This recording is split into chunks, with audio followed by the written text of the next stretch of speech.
Praise lord. దేవాతి దేవునికి వందనాలు. ప్రభు నామమున మీ అందరికీ నా ప్రత్యేకమైన వందనాలు, శుభాలు తెలియజేస్తున్నాను. మరి నిన్నటి దినమున పిల్లల వద్దకు వెళ్ళి వారందరి కోసం ప్రార్థన చేసి వారికి కావలసిన సోపు, బ్రష్, పేస్టు, టవలు వారి కోసం పంచిపెట్టి వారందరి కోసం ప్రార్థించి రావడం జరిగింది. మరి నిన్న రాత్రి సమయంలో వృద్ధాశ్రమంకి వెళ్ళి వారందరి కోసం ప్రార్థన చేసి వారికి ప్రేమపూర్వకమైన భోజనాలు ఏర్పాటు చేసి వారికి దుప్పట్లు పంచిపెట్టి రావడం జరిగింది. ఇటువంటి మంచి పనులు మనం ఇంకా చేయాలని ప్రార్థించండి.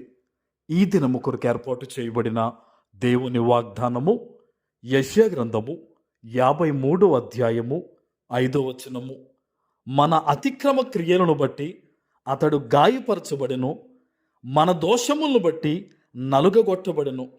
మన సమాధానార్థమైన శిక్ష అతని మీద పడెను, అతడు పొందిన దెబ్బల చేత మనకు స్వస్థత కలుగుచున్నది. దేవుని నామానికి మహిమ కలుగునుగాక. ఈ ఉదయకాల సమయంలో సర్వ సృష్టికర్త అయిన నీ తండ్రి నిన్ను ఆశీర్వదించి గొప్ప వాగ్దానాన్ని నీకు అందిస్తూ ఉన్నారు. హల్లెలూయా.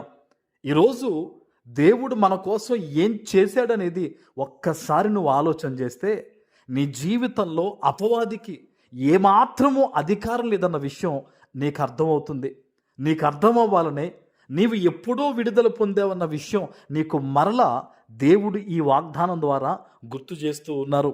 మన అతిక్రమముల క్రియలను బట్టి అతడు గాయపరచబడిన. దేవుడు ఎందుకు గాయపరచబడ్డాడంటే మనం చేసిన పాపముల వల్ల మన మీద పడాల్సిన ఆ దెబ్బ ఏదైతే ఉందో అది ఆయన మీద వేసుకున్నాడు. కాబట్టే ఈ లోకములో ఏ పాపమునికి కూడా నీకు నీ మీద అధికారం లేదు. నువ్వెప్పుడైతే దేవుని నామంలో ప్రార్థన చేస్తావో, నువ్వెప్పుడైతే ఆయనను నీ సొంత రక్షకునిగా అంగీకరిస్తావో ఇక నీ మీద పాపానికి అధికారం లేదు. ఇక్కడ చూస్తే కనుక మన దోషములను బట్టి నలగొట్టబడెను. ఎవరి దోషాలను బట్టండి?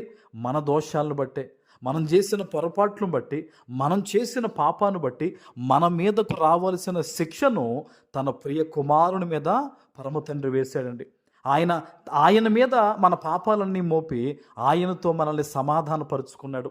ఈరోజు నీ జీవితంలో ఒకవేళ సమాధానం లేకుండా ఉన్నావేమో, ఏదైనా ఇబ్బందికరమైన పరిస్థితుల్లో నీవు ఉన్నావేమో, యేసు నామములో నీవు ప్రార్థించుట ద్వారా, ఆయనను రక్షకునిగా నీవు అంగీకరించి ఆయన మీద విశ్వాసం ఉంచడం ద్వారా నీవు ప్రతి విధమైన ఇబ్బంది నుంచి బయటపడతావని ఈరోజు ఈ వాగ్దానం ద్వారా నీ తండ్రి నీతో మాట్లాడుతూ నిన్ను బలపరుస్తూ ఉన్నారు. ఇక్కడ చూడండి, ఆయన అంటూ ఉన్నారు, మన సమాధానార్థమైన శిక్ష అతని మీద పడెను, అతడు పొందిన దెబ్బలు చేత మనకు స్వస్థత కలుగుచున్నది.